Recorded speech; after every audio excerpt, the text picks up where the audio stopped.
Hello, fearless sisters. This is the Tea with Dr. V.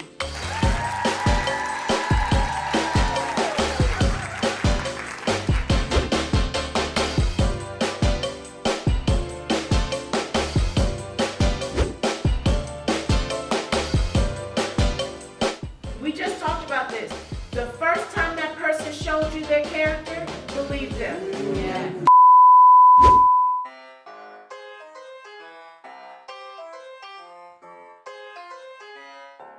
So can you give women strategy on how to operate as their best in the relationship with their mother or the relationship with their daughter? You know what? That's really complicated because we often parent the way we were parented, and recognizing that your child, your daughter is not you. Exactly. She may have traits. So I see my youngest is my personality. She looks exactly like her father, but her whole inside is my personality. So I see me walking into the room, but I recognize that I can't put my fears on her as though she is me. Acknowledging and giving her space to grow. And this was the hardest piece for me as both my daughters got older. Recognizing that failure is not going to crush them because they have a healthy relationship at home. Ooh, that's so good. Clap for that.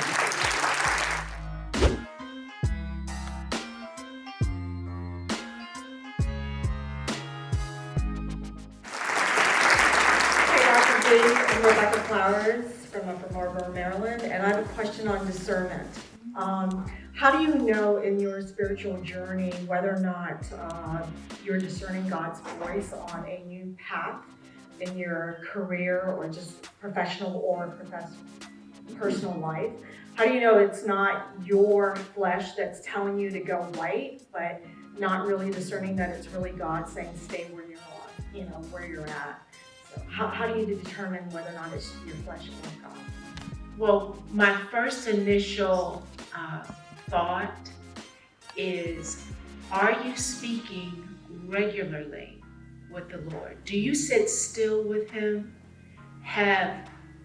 Because when we know someone, we know their voice. And so as we sit still and really know His voice, you'll begin to discern when He's speaking versus your voice or somebody else's. Spend time with Him and recognize His voice. The other piece that I tell people all the time is, if it keeps waking you up at night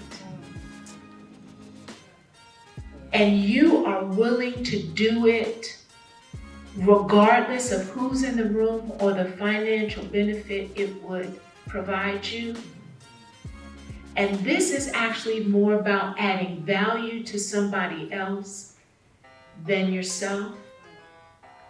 Step out and God will meet you there. If it's the wrong step, He is not a God of trickery. He will close the door. Yeah.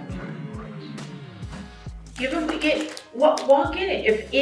When I said that, I feel like it's been keeping you. It won't leave you alone. It won't leave you alone. Well, go ahead, do it.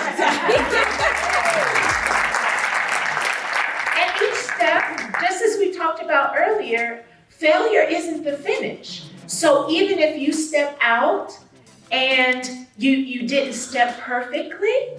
Perfection is, you don't have to know everything. You don't have to step out in perfection. It's just stepping. And then God, will you honor this step because I want to honor you. He's not a God of trickery. He will be right there.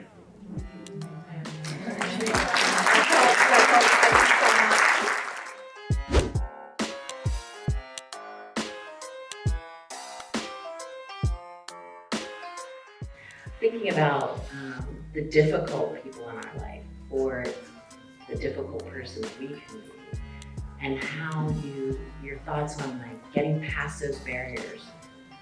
Your example of that child in the school, right? You were able to do that. But how, because people need somebody, they need image bearers to come in past those walls. So earlier I shared that forgiveness is about me, my freedom.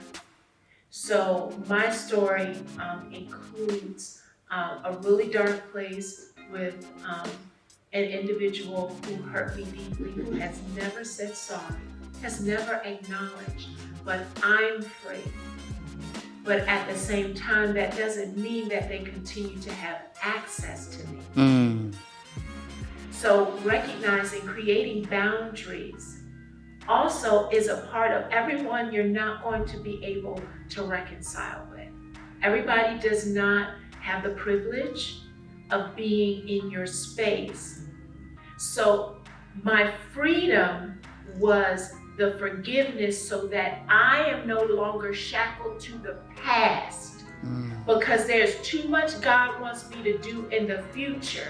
So I've got to let go of the past, and that's what forgiveness was about. So that person still never gets access to be in my space, but I'm free of the pain.